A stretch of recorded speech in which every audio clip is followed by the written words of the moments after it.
Hello മക്കളെ, നമ്മൾ ഇന്ന് സ്റ്റഡി ടൈമിൽ എടുക്കുന്നത് 2ാം ക്ലാസ്സിൻ്റെ മലയാളത്തിൽ 8ാമത്തെ പാഠമാണ് കേട്ടോ. പാഠത്തിൻ്റെ പേര് പച്ചിലത്തുമ്പിലൂടെ. ഇവിടെ അയ്യപ്പ പണിക്കരുടെ ഒരു കുഞ്ഞു പാട്ടിലൂടെയാണ് പാഠം തുടങ്ങുന്നത്. ഒരു മഴ പെയ്തു ഭൂമി കുളിർത്തു, ഒരു കതിർ നീണ്ടു ഭൂമി പൊലിച്ചു എന്നാണ് ആ വരികൾ. ഇനി നമുക്ക് പാഠഭാഗത്തിലേക്ക് കടക്കാം. ചിത്രത്തിൽ ആരൊക്കെയാ മക്കളെ കാണുന്നത്? തക്കാളിയുണ്ട്, അതുപോലെ വഴുതിനുണ്ട്, പയറുണ്ട്, മുളകുണ്ട്, പിന്നെ 2 ചെറിയ ചെടികളുണ്ട് അല്ലേ. അപ്പം നമുക്ക് വായിച്ച് നോക്കാം. മഴ പെയ്തു മണ്ണ് കുളിർത്തു, വെണ്ടവിത്തും മത്തൻ വിത്തും നനഞ്ഞ മണ്ണിൽ പുതഞ്ഞു കിടന്നു. എങ്ങനെയാ? മഴ പെയ്തപ്പോൾ മണ്ണ് കുളിർത്തു അല്ലേ, എന്നിട്ട് വെണ്ട വിത്തും മത്തൻ വിത്തും നനഞ്ഞ മണ്ണിൽ പുതഞ്ഞു കിടന്നു വളരാൻ വേണ്ടിയിട്ട്. വിത്തുകൾ മുള പൊട്ടി, തളിരിലകൾ തലനീട്ടി. അവർ മുകളിലേക്ക് നോക്കി. ഹായ് നീലാകാശം, ചുറ്റിലും പച്ചയുടുപ്പിട്ട ചെടികൾ, പലതരത്തിൽ പല വലുപ്പത്തിൽ. വെണ്ടയും മത്തനും പതിയെ വളർന്നു. അപ്പോൾ ആ 2 ചെറിയ ചെടികൾ വെണ്ടയും മത്തനും ആയിരിക്കും കേട്ടോ. നനഞ്ഞ മണ്ണിൽ പൊതിഞ്ഞു കിടക്കുന്ന വെണ്ടവിത്തും മത്തൻ വിത്തും മുള പൊട്ടി ചെറിയ ഇലകൾ പുറത്തേക്ക് വന്നു അല്ലേ. അപ്പോൾ മുള പൊട്ടി പുറത്തേക്ക് വന്നപ്പോൾ അവർ നോക്കുന്ന സമയത്ത് എന്താ കാണുന്നത്? മുകളിൽ നീലാകാശമാണ്, ചുറ്റിലോ പച്ചയുടുപ്പിട്ട ചെടികൾ, അതായത് പച്ച നിറത്തിലുള്ള ഒരുപാട് ചെടികൾ പല വലിപ്പത്തിലും പല തരത്തിലും ഉണ്ട്. അങ്ങനെ വെണ്ടയും മത്തനും പതിയെ വളർന്നു. വെണ്ടച്ചെടി മുട്ടിയിട്ടു തുടങ്ങി. മുട്ടുകൾ വിരിഞ്ഞു, മഞ്ഞപ്പൂക്കളായി പൂക്കൾ കൊഴിഞ്ഞു, കായകൾ നീണ്ടു വന്നു. വെണ്ടച്ചെടി തല ഉയർത്തി നിവർന്നു നിന്നു. മത്തൻ തല താഴ്ത്തി നിലത്ത് ഇഴഞ്ഞു തുടങ്ങി. മത്തന് സ്പ്രിങ് പോലെ കൈകൾ നീണ്ടുവന്നു.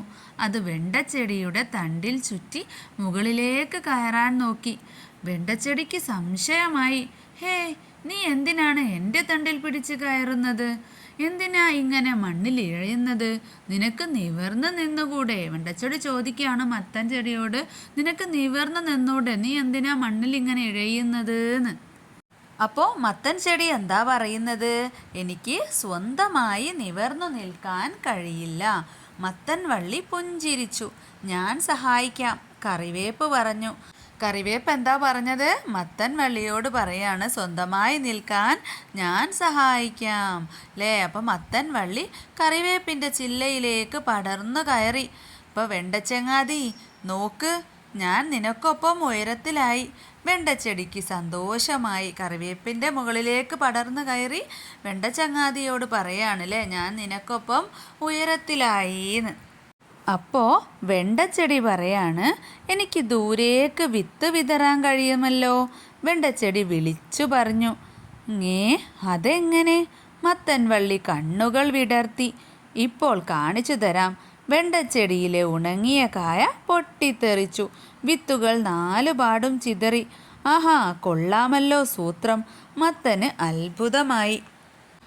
ഈ കാഴ്ച കണ്ട അപ്പൂപ്പൻ താടി പറന്ന് വന്ന് മത്തൻ വള്ളിയിലിരുന്നു. നീ എങ്ങനെ ഇവിടെ എത്തി? മത്തൻ വള്ളി ചോദിച്ചു. അപ്പൂപ്പൻ താടി മത്തൻ വള്ളിയുടെ ചെവിയിൽ എന്തോ മന്ത്രിച്ചു. ദൂരേക്ക് പറന്നുപോയി. എന്തായിരിക്കാം അപ്പൂപ്പൻ താടി പറഞ്ഞിട്ടുണ്ടാവുക? എനിക്ക് എൻ്റെ വിത്തും കൊണ്ട് പറന്നു പോകാൻ കഴിയും. ഞാൻ നല്ല ഒരു സ്ഥലം നോക്കി എൻ്റെ വിത്ത് വിതയ്ക്കാൻ പോവുകയാണ്. അടുത്ത ചോദ്യം, വെണ്ടച്ചെടി കാണിച്ച സൂത്രം എന്തായിരുന്നു? ചെടിയിലെ ഉണങ്ങിയ കായ പൊട്ടിച്ച് വിത്തുകൾ ചുറ്റുപാടും വിതറുന്നതാണ് വെണ്ടച്ചെടി കാണിച്ച സൂത്രം. അടുത്തത്, കഥയിൽ നിങ്ങൾക്കിഷ്ടപ്പെട്ട ഭാഗം ചിത്രമാക്കാം. അപ്പോൾ മക്കൾക്ക് കഥയിൽ ഏത് ഭാഗമാണ് ഇഷ്ടപ്പെട്ടതെന്ന് നോക്കിയിട്ട് ആ ഒരു മാച്ചായിട്ടുള്ള ചിത്രം വരയ്ക്കുക കേട്ടോ.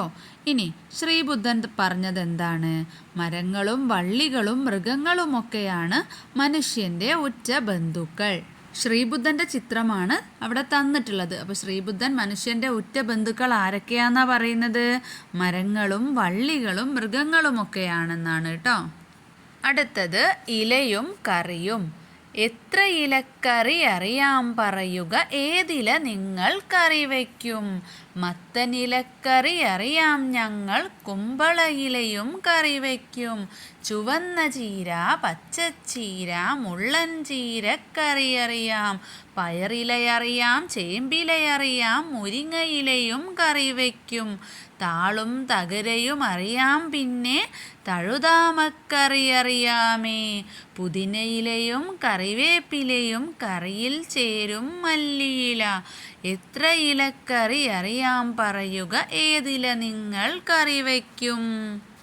അപ്പോൾ മക്കളെ, ഏതൊക്കെ ഇലകളെ കുറിച്ചിട്ടാണ് ഇതിൽ പറയുന്നത്? കറി വെക്കാൻ ഉപയോഗിക്കുന്നത് ഏതൊക്കെ ഇലകളാണ്?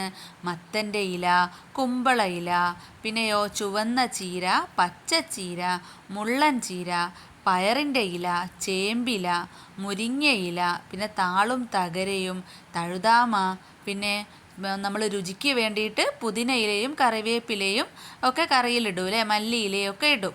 ഇനി ഇവിടെ താഴെ ചോദ്യമുണ്ട്, ഭക്ഷണമായി ഉപയോഗിക്കാറുള്ള ഇലകൾ ഏതെല്ലാം എഴുതി നോക്കൂ. ഏതൊക്കെയാ? മത്തനില, കുമ്പളയില, ചുവന്ന ചീര, പച്ചച്ചീര, മുള്ളൻ ചീര, പയറില, ചേമ്പില, മുരിങ്ങയില, താള്, തകര, തഴുതാമ. രണ്ടാമത്തെ ചോദ്യം, ഇല കൊണ്ടുള്ള ഒരു വിഭവം തയ്യാറാക്കുന്ന വിധം വീട്ടിൽ അന്വേഷിച്ച് പാചകക്കുറിപ്പ് എഴുതാം. ഞാനൊരു മോഡൽ ഇവിടെ കൊടുക്കുന്നുണ്ട്. മുരിങ്ങയില തോരനാണ് കേട്ടോ. ആവശ്യമായ സാധനങ്ങൾ: വെളിച്ചെണ്ണ, കടുക്, വറ്റൽമുളക്, വെളുത്തുള്ളി, കറിവേപ്പില, സവാള, തേങ്ങ, മഞ്ഞൾപ്പൊടി, ഉപ്പ്. തയ്യാറാക്കുന്ന വിധം: ഒരു പാത്രത്തിൽ വെളിച്ചെണ്ണ ഒഴിച്ച് കടുക് പൊട്ടിക്കുക. അതിലേക്ക് വെളുത്തുള്ളി, വറ്റൽമുളക്, കറിവേപ്പില ഇട്ട് മൂപ്പിക്കുക. മഞ്ഞൾപ്പൊടി ഇടുക. സവാള ചെറുതായി അരിഞ്ഞതിടുക. ഉപ്പും തേങ്ങയും ഇടുക. പച്ചമണം മാറുമ്പോൾ മുരിങ്ങയിലയും ഇട്ട് വേവിക്കുക. മുരിങ്ങയില തോരൻ തയ്യാർ. ഇലകളെ നിരീക്ഷിക്കാം. നിങ്ങളുടെ കൈപ്പത്തിയേക്കാൾ വലിയ ഇലകൾ ഏതൊക്കെയാണ്? ചെറിയ ഇലകൾ ഏതൊക്കെയാണ്? ചുറ്റുപാടും നിരീക്ഷിച്ച് കണ്ടെത്താം, പട്ടികപ്പെടുത്താം. ഞാനിവിടെ കുറച്ച് ഇലകളെ പേരുകളെ കൊടുത്തിട്ടുള്ളൂ കേട്ടോ. മക്കൾ ബാക്കി ഒരുപാട് കണ്ടുപിടിക്കണം.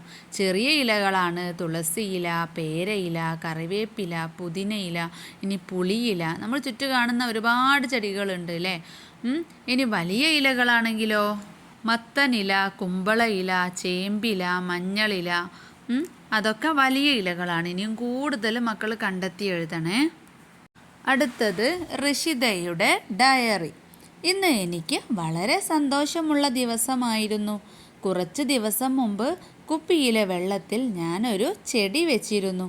അതിൽ കുഞ്ഞു വേരുകൾ വരാൻ തുടങ്ങിയത് ഇന്നാണ്. ഞാൻ അതിലേക്ക് കുറേ നേരം നോക്കി നിന്നു. ഋഷിത ഒരു കുഞ്ഞു ചെടി നട്ടതും അതിൻ്റെ കുഞ്ഞു വേരുകൾ വരാൻ തുടങ്ങിയപ്പോൾ അതിലേക്ക് തന്നെ നോക്കി നിന്നതും ഒക്കെയാണ് ഡയറിയിൽ എഴുതിയിട്ടുള്ളത്. അപ്പോൾ ഋഷിതയുടെ ഡയറി വായിച്ചല്ലോ. മണ്ണിനല്ലാതെ വളരുന്ന സസ്യങ്ങളുണ്ടോ? അന്വേഷിച്ചറിയാം, കൂട്ടുകാരുമായി പങ്കുവയ്ക്കാം. ഋഷിത ഏതിലാണ് ചെടി വെച്ചത്? ഒരു കുപ്പിയിലെ വെള്ളത്തിലാണ് അല്ലേ. പക്ഷേ കുറച്ച് ദിവസം കഴിഞ്ഞപ്പം വേര് വരാൻ തുടങ്ങി. അപ്പോൾ അതുപോലെ വെള്ളത്തിൽ അല്ലെ മണ്ണിലല്ലാതെ വളരുന്ന ചെടികളുണ്ടോ?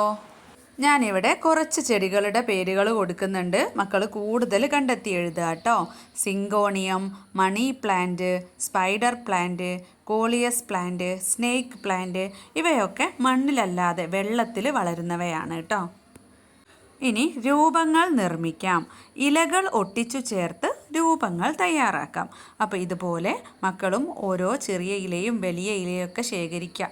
കണ്ടോ, തത്തയുടെ വാലൊക്കെ കണ്ടോ?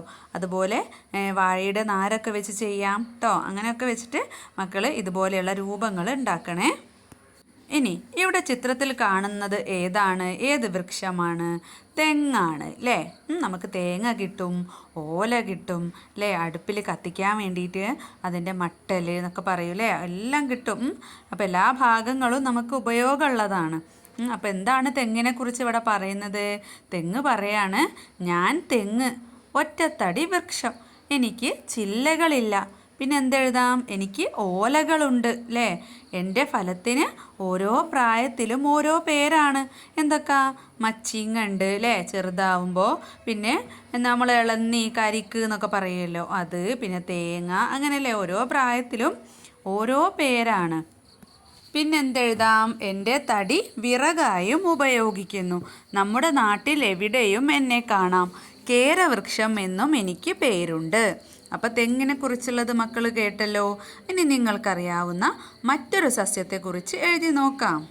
മാവിനെ കുറിച്ചാണ് എഴുതുന്നത്. ഞാൻ മാവ്. എനിക്ക് നിറയെ ചില്ലകളുണ്ട്. എൻ്റെ ഫലം എല്ലാ പ്രായത്തിലും ഉപയോഗമാണ്.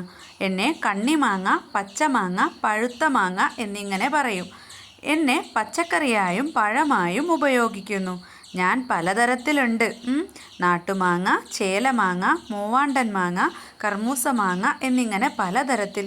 എൻ്റെ പൂക്കളാണ് പിന്നീട് കായ ആവുന്നത്. ഇനി ഇതിലേക്ക് മക്കൾക്ക് വേണമെങ്കിൽ കൂട്ടിച്ചേർക്കാം, അല്ലെങ്കിൽ വേറെ ഒരു സസ്യത്തിനെ കുറിച്ചിട്ട് എഴുതാട്ടോ. അടുത്തത് കടങ്കഥകളാണ്. എന്താണ് ഒന്നാമത്തേത്? ആരാണെന്നാ കണ്ടുപിടിക്കേണ്ടേ.